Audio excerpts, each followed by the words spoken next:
Eu só gostaria de falar um pouquinho a respeito dos agroglifos, Rafa. Tá? Viu, Rafa? Vou fazer um comentário sobre os agroglifos aqui.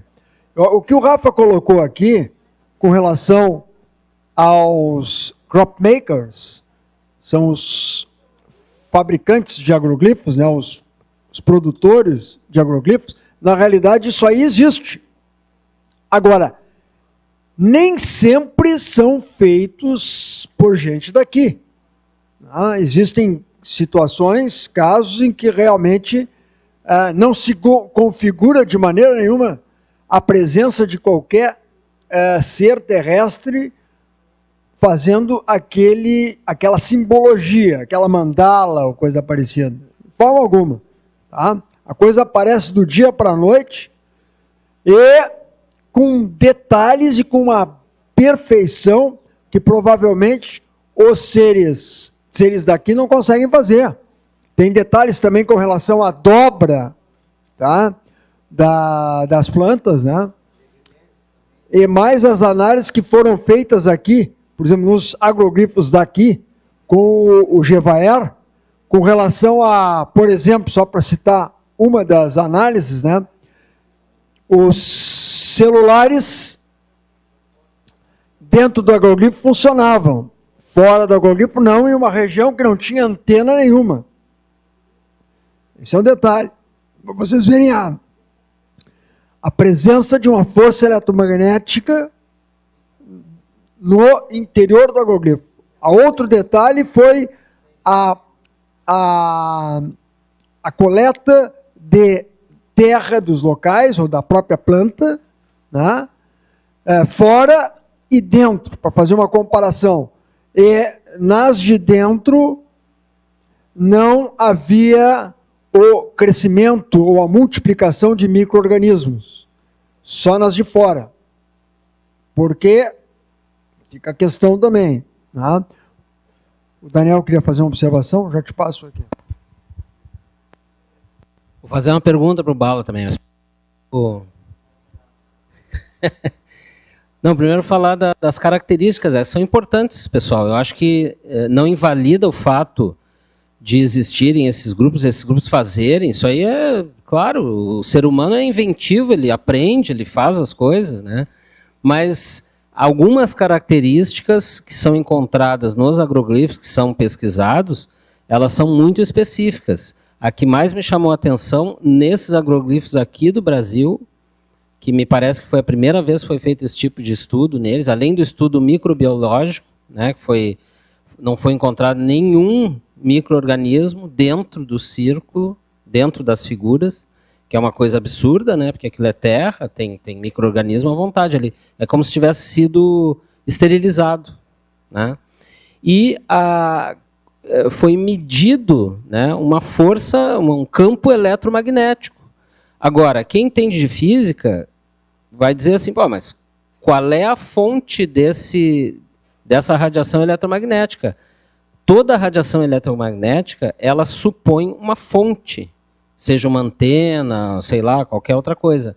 Mas ali no meio do campo não tinha nada. Quer dizer, como é que vai existir uma força eletromagnética sem nenhuma fonte? Né? Então, isso são diferenças que existem nos agroglifos, digamos assim, que são os quentes. Né? Os outros são, né, o pessoal está aprendendo a fazer. Mas, Bala, eu queria te perguntar o seguinte, te lembra daquele filme que foi feito lá em Santa Cruz, daquela navezinha cilíndrica que estava de pezinho ali? Alguma vez apareceu de novo lá ou foi só aquela vez? Eu fiquei curioso ali. Vou mostrar aqui para não se estender, mas o que ele está se referindo, nós temos uma filmagem de 30 minutos de um objeto voador não identificado, forma de cilindro, bem visível, cerca de 7, 8 metros de altura da sua base até o topo. Muito bem feita essa filmagem por duas senhorinhas numa noite meio chuvosa em Santa Cruz lá. É, para mim, uma das maiores evidências, bem pesquisado, bem... Um dos caras que viu foi o Jaime Malsan lá também. Eu não sou muito fã do Jaime, mas o Jaime, o que ele viu? Ele é do México, ele viu e apareceu isso no México já. E me mostrou um filme quase que igual. O que acontece é que já teve, novamente, durante esse período ali que eu estava mostrando, que apareceu aquelas luzes, a vermelha, etc., nós conseguimos fotografar durante o dia o objeto cilíndrico. Uma manhã que eu estava indo para o trabalho, a rádio me liga, olha, Rafa, o pessoal está vendo próximo ao aeroporto um objeto assim. Eu olhei do carro e estava vendo ele.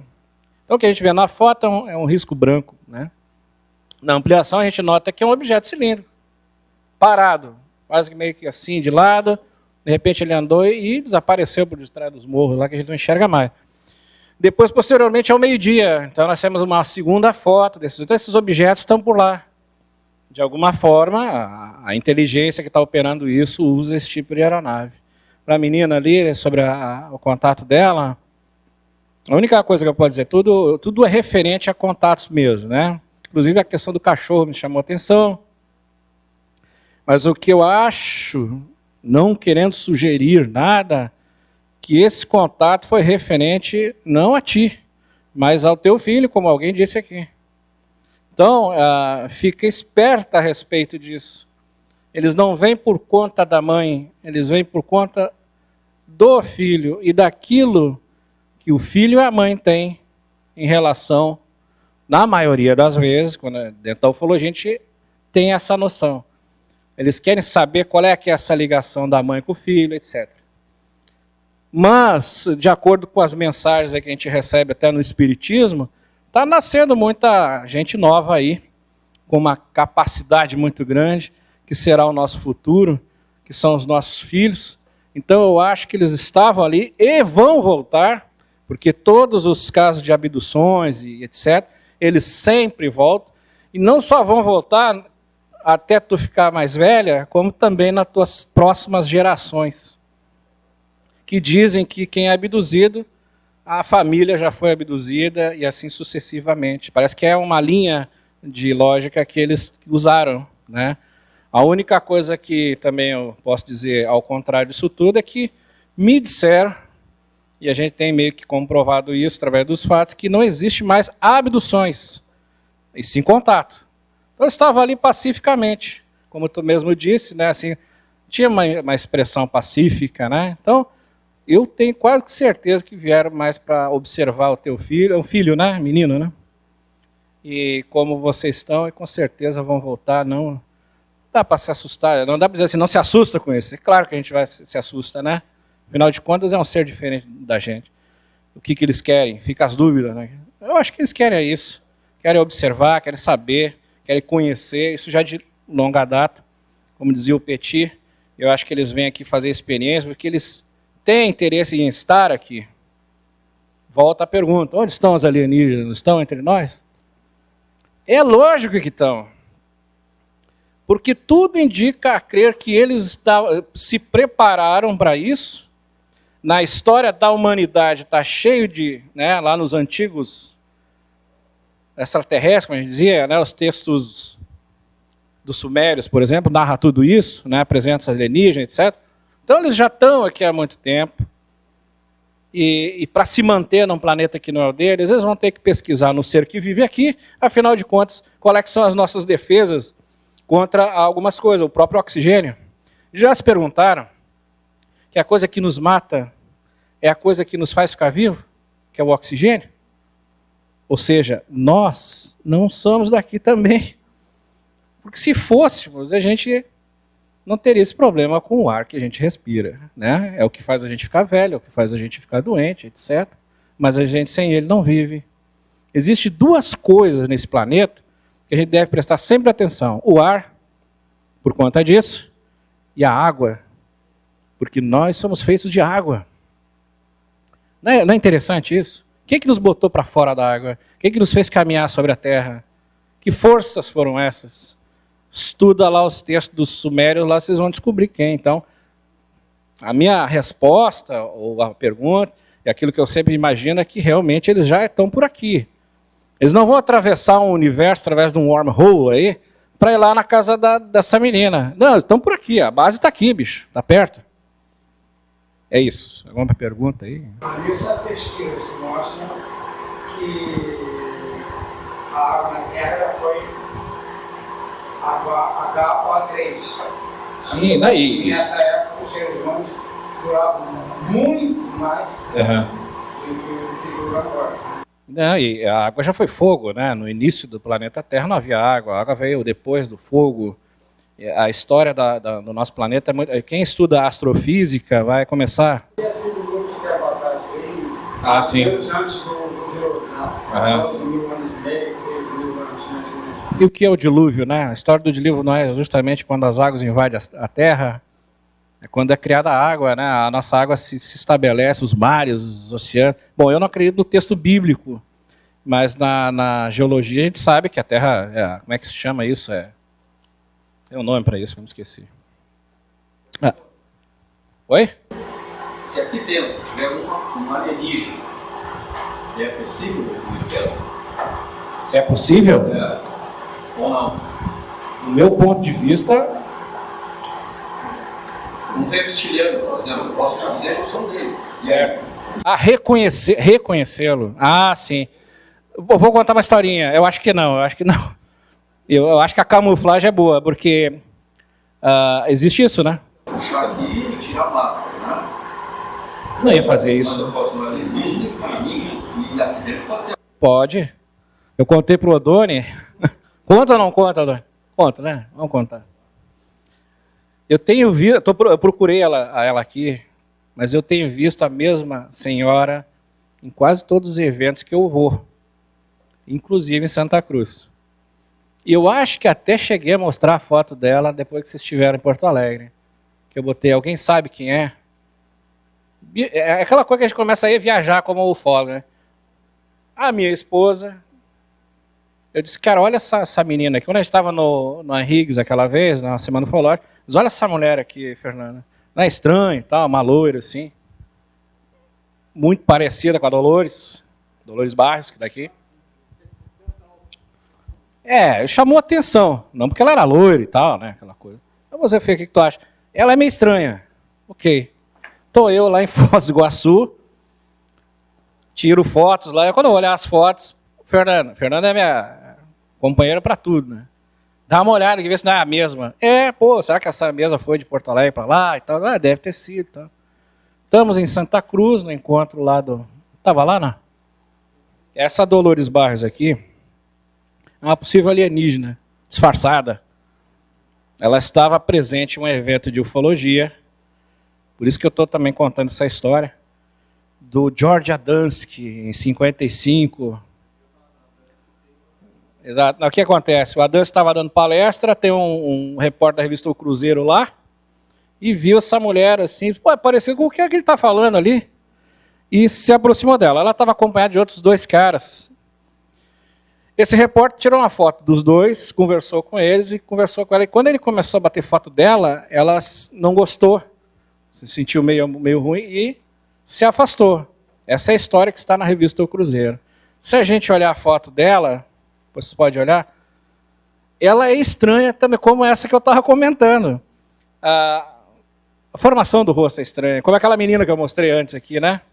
Vai ver que tem algumas coisas ali, e a pessoa dela transmite uma coisa, aí que está, que é estranha, que é diferente. Por mais camuflado que o alienígena esteja, e se tiver um aqui camuflado, por favor, me perdoe, a gente vai sentir que o cara não é daqui. Eu acho isso, tá? Eu vejo por aí. No caso da menina, estamos em Santa Cruz, estou eu sentado lá como eu estava ali, o Petit falando, eu olhei assim, mas aquela ali que está ali, aquela mulher da Henrique, lá, ela já apareceu em outros eventos também, eu citei 3, né? Eu tenho a foto dela em 3. Peguei a câmera, puxei no zoom e pá, 1, 2, 3 fotos. Não, tava lá, tava lá. Chamei a Fernanda, aí cochichei no vídeo, e eu acho que a mulher é aquela ali, mas estava de cabelo curto. E a Fernanda disse, ela veio falar comigo antes, disse que te conhece. Eu disse, cara, eu nunca ouvi essa mulher, eu só vi ela, nunca falei com ela. Não, ela disse que te conhece, ela falou meu nome, o nome da Fernanda, conversou com ela ali, e a gente começou a viajar nessa história aí. Eu disse, será, cara? Pô. E eu não descobri quem é a criatura. Eu botei na internet, eu procurei em Santa Cruz, só faltou botar no quadro policial lá. eu perdi essa chance, mas ela veio até nós, esse foi o detalhe. Aqui na Henrigues, ela estava sentada mais no canto, não vai te lembrar, a hora de te mostrar a foto, talvez te lembre. O palestrante está aqui, ela estava à esquerda de quem estava falando. Muito parecida com essa aqui. Então, gente, só para ilustrar. Sim, ó, se tem um EP diferenciado aí, quando ele percebeu que ele está sendo visto, ele vai embora antes de terminar qualquer coisa. Já saiu uns quantos aí, né? Ele não fica até o vídeo. Porque eles estão checando. Ó, tá indo mais um aí, ó. Professor, desde que eu leio tudo sobre isso agora. Hoje eu não consegui chegar a uma conclusão. Minha voz é baixa. Eu não consegui chegar a uma conclusão. Se isso é uma contestação ou se isso é uma comprovação. Tá? Eu li aquele livro da União Soviética, o livro vermelho do Disco Voadores, desde o guri, sou ficcionado. Aqui nós temos o autor em Porto Alegre, o Felipe Carrion, que escreveu um livro, Disco Voadores, Perturbadores e Imprevisíveis. Tá? Ele tem um relato da cidade onde eu morei, em Camaquã, a 120 quilômetros daqui, que eles viram a nave. Estavam pescando à noite, a nave chegou e sugou os peixes todos. Dizem eles, né? Como é que eu comprovo? E li também o Daniken, esse. Vai sair uma série sobre isso, que vai vir em dezembro. Essa história com os peixes. Aonde? No canal do Santiago. Está sendo feita uma série aqui no Brasil. Mas eu tenho lido isso desde guri, eu estou com 70 anos hoje. Eu não tenho comprovação e nem contestação. Eu não posso duvidar da pessoa que fez aqui, fazer um relato. Até gostaria de perguntar para ela se ela tem ideia de quanto tempo levou isso. E se ela chamou o marido dela. Às vezes, ele não estava? Não, ele estava no serviço. Tá, tudo bem. E você lembra que tempo, ou sentiu que tempo você levou? Isso é importante, né, professor? Claro, eu não estou contestando. Ela veio aqui não me Tempo de contato. Isso, tempo de contato. Eu sei que era mais ou menos 9 horas. Faz para o tempo. 5 minutos, 10 minutos. O tempo é relativo, isso não existe. O tempo não existe. Eu fiquei observando as inteligências, tudo desse detalhe importante. Por que esse detalhe é importante? Eu sou um pesquisador também. Poderia ser um palestrante. É importante, mas eu tenho que dizer o seguinte: de Passa a bola nas opções que a gente conhece, às vezes o espaço-tempo se diferencia. Sim, sim. A pessoa não sente o tempo. É muito difícil. O caso do Hermínio e Bianca, que passaram 2 dias dentro da aeronave, mas para eles tinha sido 1 hora, 2 horas. Então, é muito difícil a gente conseguir essa... Claro, não. É extrema importância se a pessoa tem a noção do tempo. Caso de um cargo dele na Força Aérea, o cara era da Força Aérea Brasileira, aqui do 5º Comar, eu servi no 5º Comar. E ele me contando posteriormente, depois de velho, a gente se encontrou e tudo, ele me contando dessas coisas. E ele lembrando que estava ele e um major, amigo dele, viajando daqui para Santa Maria, e de repente estiveram aqui que a gente chama de lapso temporal, missing time. Quando eles viram, já estavam quase... E se perguntam, cara, já passou, tipo assim, Venâncio Aires? Não vi, mas nós já estamos... Entendeu? E eles perderam essa noção do tempo. E até o cara da Força Aérea, bicho, imagina. Então, quer dizer, ele não saberia calcular quanto tempo foi perdido, né? Mas eles viram que estava mais ou menos na rota aí.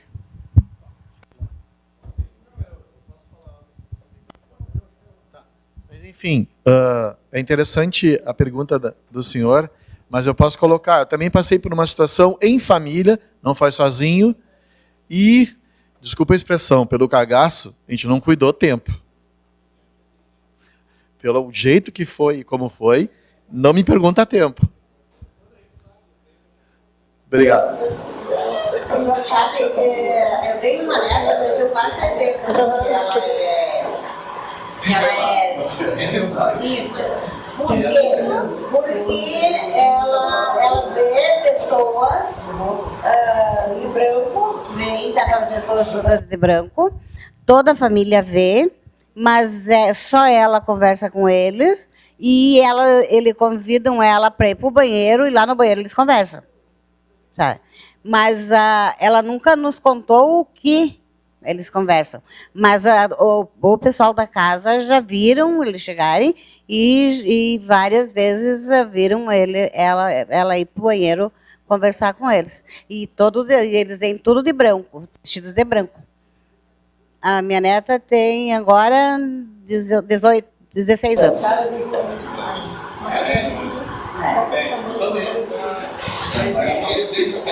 está contactando essa alienígena, porque os espíritos vêm de todas as partes. Isso que ela está contando é a mediunidade aflorada na criança. A criança tem, as novas crianças têm também isso, mais aflorado ainda que a mediunidade. Então ela começa a ter esses contatos, e como eu disse, não necessariamente às vezes são espíritos da Terra. A Joana de Ângeles fala que há a possibilidade de se contactar espíritos de outros planetas, aqui mesmo. Então, dentro da minha experiência que eu tive no movimento espírita, eu já vi isso, mensagens vindas de alguns lugares que não eram conhecidos nossos aqui, e que se declarou, então, que eram mensagens vindas de outras esferas que não a nossa. Então é isso, gente de branco é bom, dizem, né? Mengele usava branco, né? Então... Existe a viagem astral, né? Sim, então tem pessoas da Terra aqui que podem ir para outros planetas numa viagem astral. A mesma coisa pode acontecer de lá para cá. Com certeza. Então eles aparecem de uma maneira diferente, assim, né? A pessoa que visualiza. Eu já tive um sonho uma vez. Pelo que eu entendo, quando você sai, vai para outro local, você só vê, ninguém vê. Mas já me viram, porque o cara lá que eu trabalho na Caixa, ele chegou, porque eu sempre pensava em comer num restaurante melhor, porque eu comia numa pensão ali, era o meu pensamento. Aí ele chegou pra mim, vai almoçar lá hoje? Eu digo, aonde? Ué, tu não me reconhece, eu sou o rapaz que te serve todo dia, o que é isso? Não me reconhece. Eu digo, não, eu como aqui na pensão. Ele jurou que eu ia lá no restaurante dele, sentava na mesa e ele me servia. Projeção, né? Operação aí, Antônio.